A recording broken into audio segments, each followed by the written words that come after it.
When I did my video about the Aeon of Horus, I realised it was going on a bit too long, so I stopped. But there was a few things I still wanted to add to it. One was the idea that one can feel that superior, the Aeon of Horus, that somehow, because it follows after the other, that it is intrinsically better. Now, I would counter that by saying, is the angry teenager necessarily better than the sweet 10-year-old or the pesky 2-year-old? No, they're all just part of a continuum. They're part of growing up. They each need each other, if you like. And I think it's the same with the 3 Aeons, that there are times when, for various reasons, one slips back into earlier Aeon thinking because you need to. I have myself experienced when terrifying circumstances, like obviously a war zone, it happens to people, but even going on a really hair-raising roller coaster ride when one finds oneself praying to God for help. Very embarrassing, and people don't like to admit it if they're atheists. But the fact is that faced with sort of in the face of death, one slips back into earlier Aeon thinking. And this can happen for whole nations.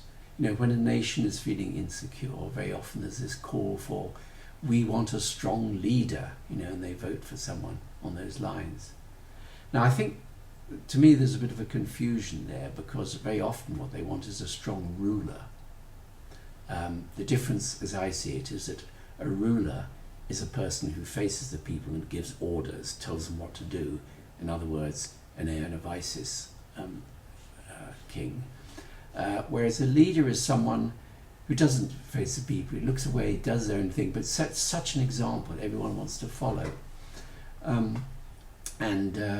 It's possible you can be both things at once, actually, because if I think of Steve Jobs, in the IT industry, I would say he was a leader. He did things that many other people and companies wanted to emulate, to follow. They followed his lead. But I don't know what he was like in his own company. Quite likely he was a tyrant in his own company. He ordered people and told people what to do, as well as inspiring them. So, you can be both a leader and a ruler. But people tend to confuse the two.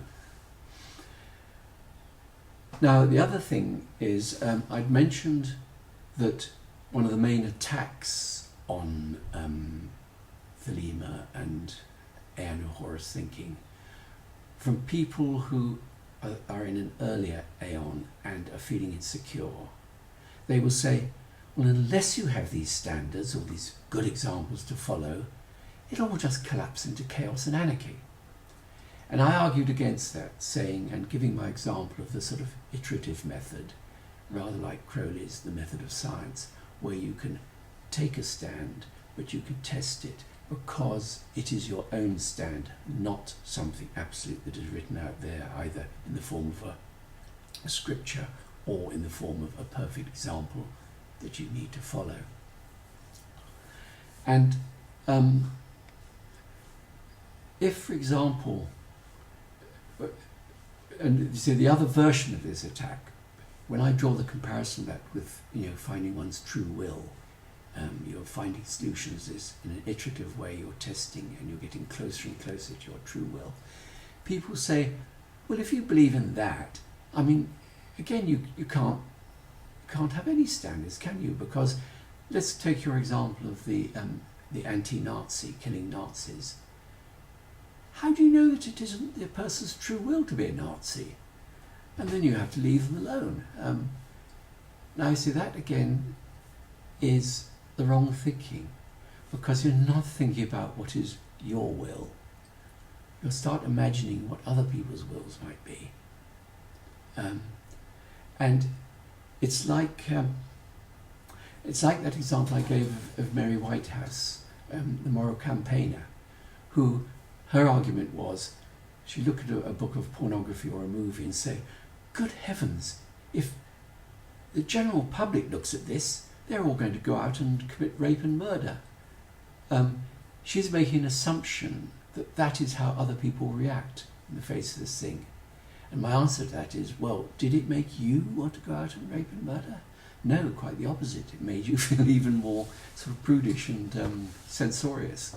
So these arguments are based on what other people would do if in these circumstances are actually very often wrong. And you're on much more solid ground if you say, well, how did that affect me?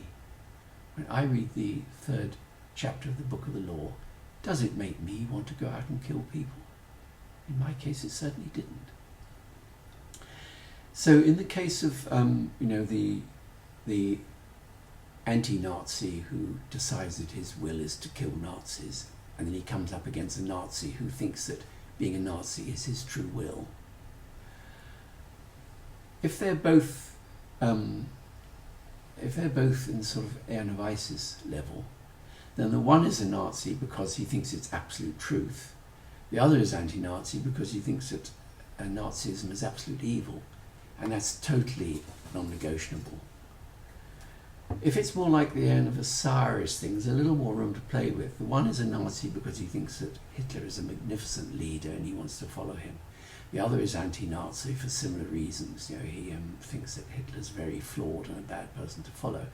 And there's some room for negotiation there, for progress. But if both people do it because they believe they're doing their true will, one person says, I believe it is my true will to be a Nazi, and the other says, I believe it is my true will to kill Nazis. Because they're both recognizing this isn't any fixed absolute standard, this is their own choice and decision, there really is room for negotiation there, because they are on the lookout to test their hypothesis against reality. And I think that is a better position to be in. So my answer to that is that if you say, oh, if you believe in true wills, you can't possibly condemn anyone for doing anything, that's a load of rubbish. You know what your true will is and you act on it, but you are prepared to learn.